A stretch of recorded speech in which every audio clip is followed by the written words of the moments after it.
Hi all ಮಕ್ಕಳೇ, ಎಲ್ಲರೂ ಹೇಗಿದ್ದೀರಾ? Welcome back to my channel. ಯಾರೆಲ್ಲ ಇನ್ನೂ ನನ್ನ ಚಾನಲ್ ಸಬ್ಸ್ಕ್ರೈಬ್ ಮಾಡಿಲ್ಲ ಇವಾಗಲೇ ಸಬ್ಸ್ಕ್ರೈಬ್ ಮಾಡಿ, ಹಾಗೆ ಪಕ್ಕದಲ್ಲಿರ್ತಕ್ಕಂಥ ಬೆಲ್ ಐಕಾನ್ ಕೂಡ ಪ್ರೆಸ್ ಮಾಡೋದನ್ನು ಮರಿಬೇಡಿ. ಮಕ್ಕಳೇ, ನಿಮಗೆ ಮಂಡೆಯಿಂದ ಏನು ನಿಮಗೆ ಪ್ರಾಕ್ಟೀಸ್ ಪೇಪರ್ ಸ್ಟಾರ್ಟ್ ಆಗ್ತಿದೆ ಅಂತಂದರೆ preparatory exam, first preparatory exam Monday ನಿಮಗೆ ಫಸ್ಟ್ ಲ್ಯಾಂಗ್ವೇಜ್ ಕನ್ನಡ ಇದೆ.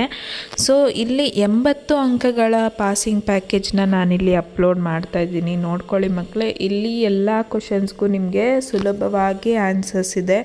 ಇದನ್ನು ಓದ್ಕೊಂಡ್ರೆ ಸುಮಾರು 80 ಮಾರ್ಕ್ಸಷ್ಟು ಆನ್ಸರ್ಸ್ ಇಲ್ಲಿರೋದ್ರಿಂದ ನಿಮಗೆ ಪಾಸ್ ಆಗೋದಕ್ಕೆ ಯಾವುದೇ ರೀತಿ ಕೊರತೆ ಆಗಲ್ಲ. ಆ್ಯಂಡ್ ಪಾಸ್ ಆಗೋದಕ್ಕೋಸ್ಕರನೇ ಪ್ರಿಪೇರ್ ಮಾಡಿರೋಂತಹ ಪ್ಯಾಕೇಜ್ ಆಗಿರೋದ್ರಿಂದ ಸ್ವಲ್ಪ ಈಸಿಯಾಗಿ ಕೂಡ ಇರುತ್ತೆ. ಆ್ಯಂಡ್ ಇಂಪಾರ್ಟೆಂಟ್ ಕ್ವಶನ್ಸ್ ಇರುತ್ತೆ, ಬ್ಲೂ ಪ್ರಿಂಟ್ ಆಧಾರಿತ ಪ್ರಶ್ನೆಗಳಾಗಿರೋದ್ರಿಂದ ನೀವು ಇದನ್ನು ರೆಫರ್ ಮಾಡ್ಕೋಬೋದು. ಈ ವಿಡಿಯೋನ ಪೂರ್ತಿಯಾಗಿ ನೋಡಿ ಮಕ್ಕಳೇ, ಒಂದು ವಾಕ್ಯದಲ್ಲಿ ಉತ್ತರಿಸಿ. ಸೊ ಈ ಪ್ರಶ್ನೆಗಳು ನಿಮಗೆ 7 ಮಾರ್ಕ್ಸ್ ಪ್ರಶ್ನೆ ಬರುತ್ತೆ. ಇಲ್ಲಿ ಒಂದು ವಾಕ್ಯಗಳಿಗೆ ಉತ್ತರಿಸಿ.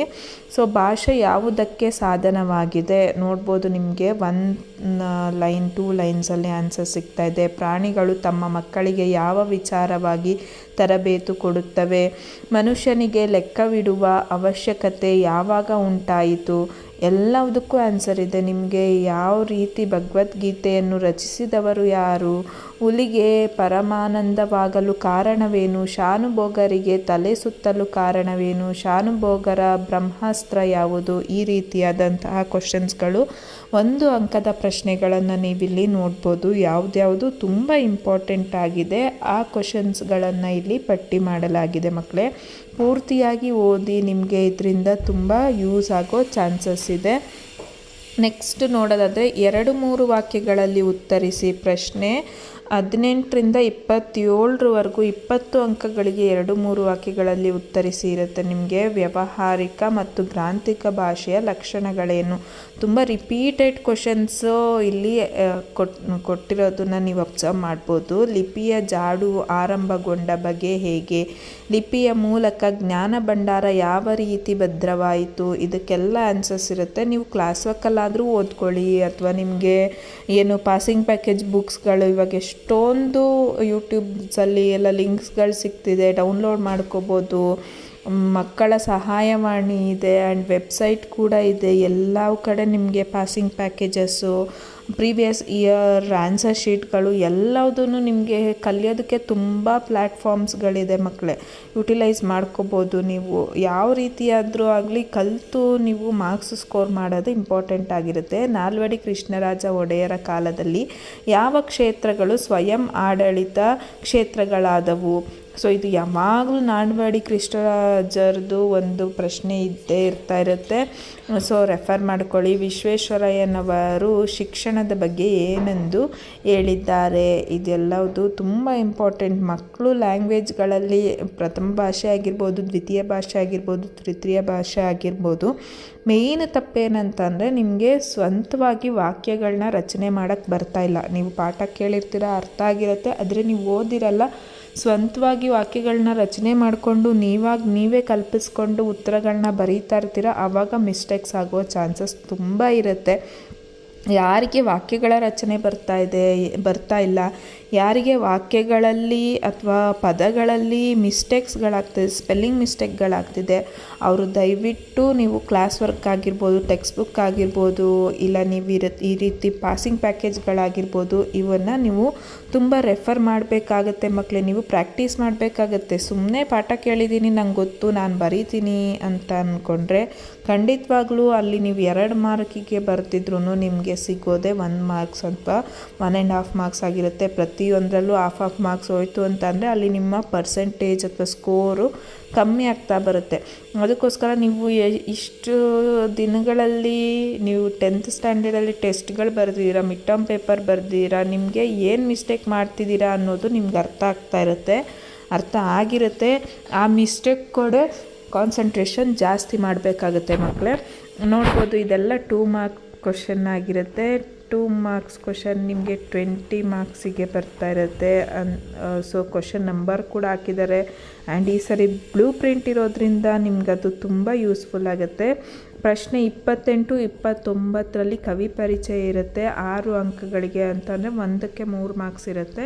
ಆ್ಯಂಡ್ ಇಲ್ಲಿ ಕೊಟ್ಟಿರ್ತಕ್ಕಂಥ ಕವಿಗಳ ಪರಿಚಯ ಮಾಡಿಕೊಟ್ರೆ ಸಾಕು, ನೀವು ಇದಿಷ್ಟು ನೀವು ಕಲ್ತ್ಕೊಂಡ್ರೆ ಸಾಕು. ರನ್ನ, the Ra Bendre, Sa Ra Bupkar, Devanur Mahadeva, DS Jayappa Gowda, AN Murthyrao, so ಇದೆಲ್ಲ ಕುವೆಂಪು ಅವರು, ಪಂಪ, ಮಹಾಕವಿ ಪಂಪ ಅವರು, ಇದಿಷ್ಟು ಓದ್ಕೊಂಡ್ರೆ ನೋಡಿ 8 ಕವಿಗಳದ್ದು ಓದ್ಕೊಂಡ್ರೆ ಖಂಡಿತವಾಗ್ಲೂ 6 ಮಾರ್ಕ್ಸು ನೀವು ಸ್ಕೋರ್ ಮಾಡ್ಬೋದು. ಇದೆಲ್ಲ ನೀವು 8ಯಿಂದನೇ ಎಷ್ಟೊಂದು ಕವಿಗಳ ಪರಿಚಯ ನಿಮ್ಗೆ ಆಗಿಬಿಟ್ಟಿರುತ್ತೆ.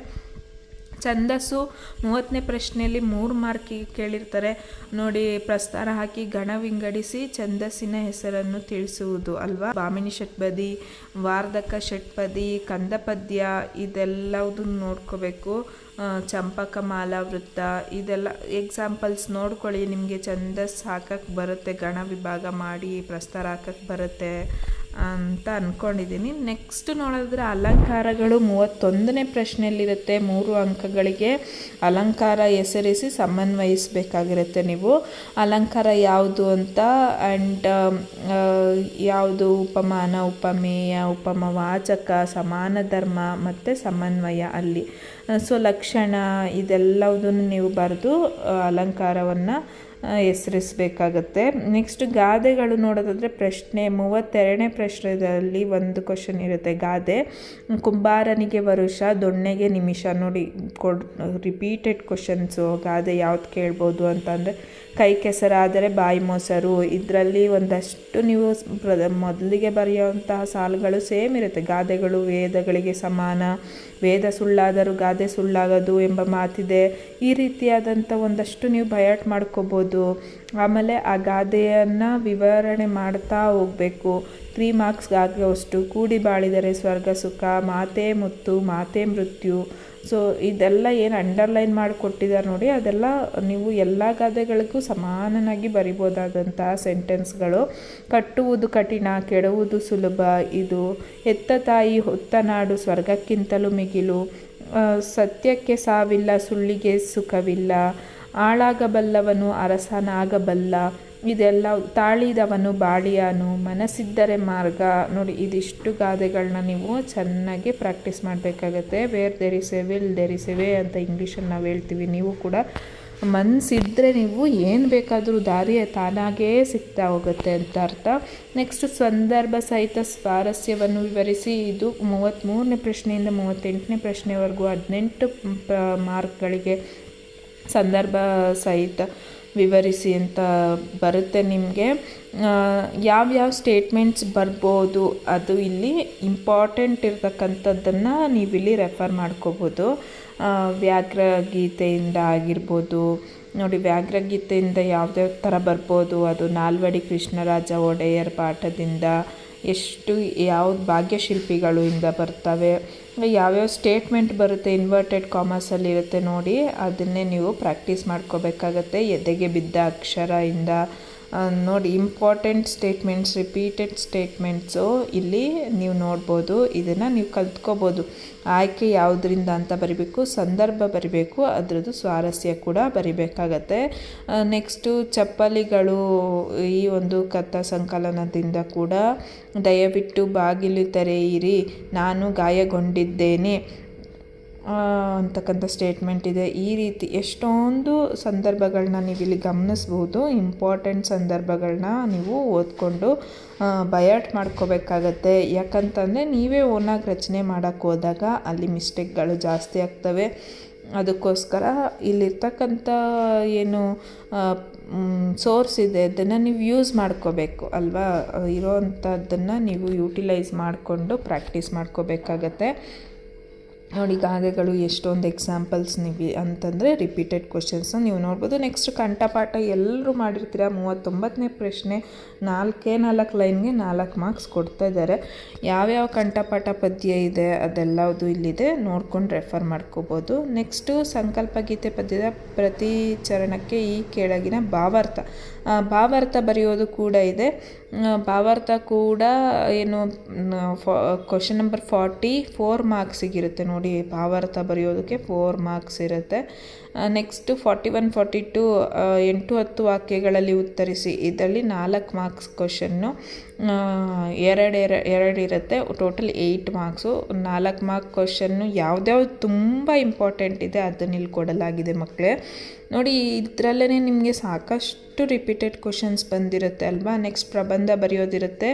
45ನೇ ಪ್ರಶ್ನೆ, 5 ಅಂಕಗಳಿಗೆ ಪ್ರಬಂಧವನ್ನು ನೀವು ಬರಿಬೇಕಾಗಿರುತ್ತೆ. ಆ್ಯಂಡ್ ತುಂಬ ರಿಪೀಟೆಡ್ ಸ್ವಚ್ಛ ಭಾರತ ಅಭಿಯಾನದ ಪ್ರಬಂಧ, ಪ್ರಾಚ್ಯ ಸ್ಮಾರಕಗಳ ಸಂರಕ್ಷಣೆ, ರಾಷ್ಟ್ರೀಯ ಭಾವೈಕ್ಯತೆ ಪ್ರಬಂಧ ಅಲ್ವಾ. ನೋಡಿ, ಇದೆಲ್ಲ ನೀವು ಕಲ್ತಿರ್ತೀರ 8th ಕೆಲವೊಂದಷ್ಟು ಪ್ರಬಂಧಗಳನ್ನ ನೀವು ಪ್ರಾಕ್ಟೀಸ್ ಮಾಡ್ಕೊಂಡು ಬಂದಿರ್ತೀರ. ನಿಮಗೆ ಪ್ರಬಂಧ ಹೇಗೆ ಬರಿಬೇಕು, ಲೈಕ್ ಪೀಠಿಕೆ ಹಾಕೋದಾಗಿರ್ಬೋದು, ವಿಷಯ ನಿರೂಪಣೆ ಮಾಡೋದಾಗಿರ್ಬೋದು, ಉಪಸಂಹಾರ ಕೊಡೋದಾಗಿರ್ಬೋದು, ಇದೆಲ್ಲವುದು ನಿಮಗೆ ಗೊತ್ತಿರಬೇಕು. ಲಾಸ್ಟಿಗೆ ನಿಮಗೆ ಕ್ವಶನ್ ನಂಬರ್ 45ಯಲ್ಲಿ ಪತ್ರಲೇಖನ ಇರುತ್ತೆ.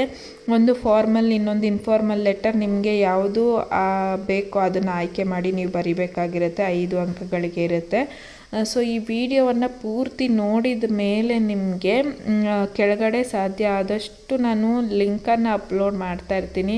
ನೀವು ಡೌನ್ಲೋಡ್ ಮಾಡಿಕೊಂಡು ಸಾಫ್ಟ್ ಕಾಪಿ ಆದರೂ ಅಥವಾ ಹಾರ್ಡ್ ಕಾಪಿ ಆದರೂ ನೀವು ತೊಗೊಂಡು ಪ್ರಾಕ್ಟೀಸ್ ಮಾಡ್ಕೋಬೋದು. ಇನ್ನು ಮೇಲೆ ನನ್ನ ಚಾನಲ್ನ ನೀವು ಫಾಲೋ ಮಾಡ್ತಾಯಿರಿ. ನಿಮಗೆ ತುಂಬ ಯೂಸ್ಫುಲ್ ಕಂಟೆಂಟ್ನ ನಾನು ಅಪ್ಲೋಡ್ ಮಾಡ್ತಾ ಇರ್ತೀನಿ. ಯಾರೆಲ್ಲ SSLC ವಿದ್ಯಾರ್ಥಿಗಳಿದ್ದಾರೆ, ನಿಮಗೆ ಯಾವ ರೀತಿ ಸ್ಟಡಿ ಮೆಟೀರಿಯಲ್ ಬೇಕು, ಯಾವ ಸಬ್ಜೆಕ್ಟ್ ಬೇಕು, ಇದೆಲ್ಲದನ್ನು ನೀವು ಕಮೆಂಟ್ ಸೆಕ್ಷನಲ್ಲಿ ಮೆಸೇಜ್ ಮಾಡ್ತಾಯಿದ್ರೆ ನಾನು ಆದಷ್ಟು ಅದನ್ನು ಅಪ್ಲೋಡ್ ಮಾಡೋಕ್ಕೆ ಟ್ರೈ ಮಾಡ್ತೀನಿ ಮಕ್ಕಳೇ. ಸೊ ಯಾರೆಲ್ಲ ಮಂಡೇ SSLC ಮಕ್ಕಳು ಪ್ರಿಪ್ರೇಟ್ರಿ ಎಕ್ಸಾಮ್ಗೆ ತಯಾರಾಗ್ತಿದ್ದೀರಾ, ಖಂಡಿತವಾಗ್ಲೂ ನಿಮಗೆ ಇದೆಲ್ಲ ಯೂಸ್ಫುಲ್ ಆಗುತ್ತೆ. ರೆಫರ್ ಮಾಡ್ಕೊಳ್ಳಿ.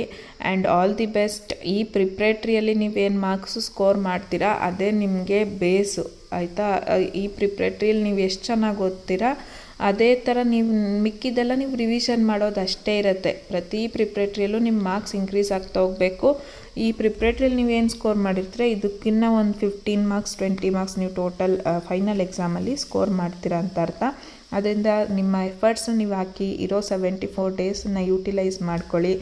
ಈ ವಿಡಿಯೋ ಯಾರಾದರೂ ನಿಮ್ಮ ಫ್ರೆಂಡ್ಸ್ಗಳಿಗೂ ಬೇಕಿದ್ರೆ ಅವ್ರಿಗೂ ಕೂಡ ಶೇರ್ ಮಾಡಿ. Thank you for watching.